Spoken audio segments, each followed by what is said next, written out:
এশার নামাজ পড়ে কেঁদেছো, বান্দা নামাজের মুসল্লা যখন বসে যাও, আমি আল্লাহকে তোমরা বারবার বলো আল্লাহ আমার গুনাহ মাফ করে দাও, তারপরও আমি তোমাদের এই গুনাহ মাফ করে নিই।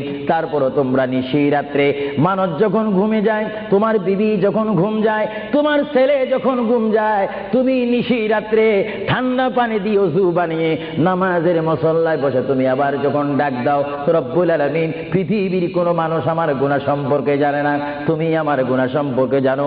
আমি এমন গুনাহ করেছি আমার বিবি জানে না, বিবি গুনাহ করেছে আমি জানি না। আল্লাহ তুমি সব কিচ্ছু জানো, হে আমার প্রভু তুমি আমাকে মাফ করে দাও। আমার আল্লাহ বলে তারপরও যদি তোমাদেরকে আমি মাফ না করি, তারপরও বান্দা তোমরা আমার রহমতের দরজা থেকে ফিরে যাইও না। আমি তোমাদেরকে হুকুম দিচ্ছি, ওয়ালাউ আন্নাহুম ইয যালামু আনফুসাহুম জাউকা, বান্দারে যদি গুনাহ করে ফেলো আমার রহমত থেকে মুখ ফিরিয়ে তুমি চলে যাইও না। বান্দা আকাশ পরিমাণ যদি গুনাহ করো, পাতাল পরিমাণ যদি গুনাহ করো, সাগরের পানি পরিমাণ যদি গুনাহ করো, পাহাড় তুলনায় যদি তুমি গুনাহ করো, আমার দরবার থেকে তুমি নিরাশ হইও না। বান্দা আমি তোমাকে একটি রাস্তা পাঠাই দিচ্ছি, একটি পথ তোমাকে আমি দেখাই দিচ্ছি। সেই পথটি কোন পথ তোমরা জানো? ওয়ালাউ আন্নাহুম ইয যালামু আনফুসাহুম জাউকা, বান্দারে যখন তোমরা বরবাদ হয়ে যাবে তখন তোমাদেরকে একটা পথ আমি তোমাদেরকে দেখাই দিলাম, সেই পথটির নাম হচ্ছে আমার রাসূলের মদিনা। জোরে বলেন সুবহানাল্লাহ। বান্দা আমার নবীর দরবারে গিয়ে কেঁদে কেঁদে তোমরা বলো ইয়া রাসূলুল্লাহ, ইয়া হাবিবাল্লাহ, আয়া আকা ইয়া রাসূলুল্লাহ। আল্লাহ কোরআনে বলেছে ওয়ালাউ আন্নাহুম ইয যালামু আনফুসাহুম জাউকা ফাস্তাগফিরুল্লাহ ওয়াস্তাগফার লাহুমুর রাসূল। আল্লাহ বলেছে হে বান্দা তোমরা ডানে না গিয়ে, বামে না গিয়ে, পিছে না গিয়ে তোমরা সরাসরি আমার নবীর কদমে চলে যাও। আমার নবীর কদমে গিয়ে আমি আল্লাহর দরবারে তোমরা তওবা করো।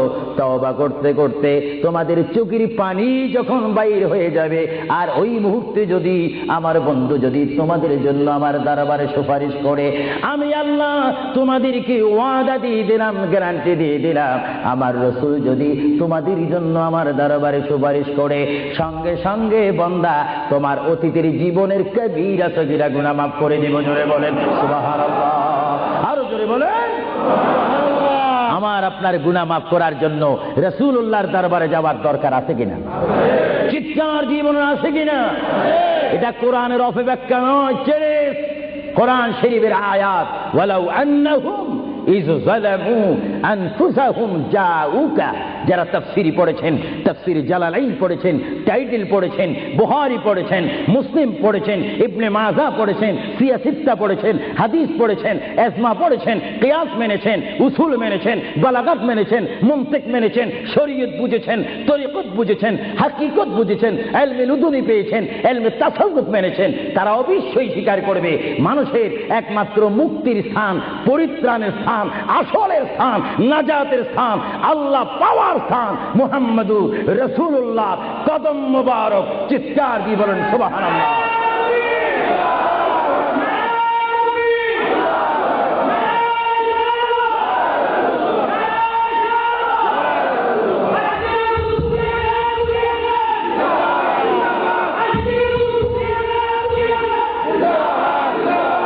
আপনারা সেই রাসূল চান কি চান না? অবশ্যই চাইবেন, না চাইলেও চাইবেন। কেন চান নেই? অবশ্যই আফসোস করবেন। কারণ পৃথিবীতে সন্তান রয়েছে, বিবির জন্য স্বামী রয়েছে, স্বামীর জন্য বিবি রয়েছে, সন্তানের পাশে মা রয়েছে, মায়ের পাশে সন্তান রয়েছে। এটার নাম দুনিয়া। আর দুনিয়া ও মাজরাতুল আখিরা। কিন্তু এই দুনিয়া যেই দিন জীবনের সমাপ্তি, বিদায় ঘন্টা বেজে যাবে, সেই দিন সন্তান ইচ্ছা করে মায়ের পা ছেড়ে দিবে, পিতা তার মায়ের সামনে থেকে চলে যাবে, এমনি ভাবে সবাই বিচ্ছিন্ন হয়ে যাবে, সব চলে যাবে। একমাত্র সাথী হবে, আপন হবে, বন্ধু হবে, কবরের সঙ্গী হবে। সবাই বলেন মুহাম্মাদুর। আরো জোরে বলেন না মুহাম্মাদুর। আপনারা সেই রাসূল চান কি চান না? সেই রাসূলের চরিত্রের মধ্যে উম্মতের রক্ষা পাওয়ার গ্যারান্টি আছে কিনা? একটু দুরূদ শরীফ পড়েন। আল্লাহুম্মা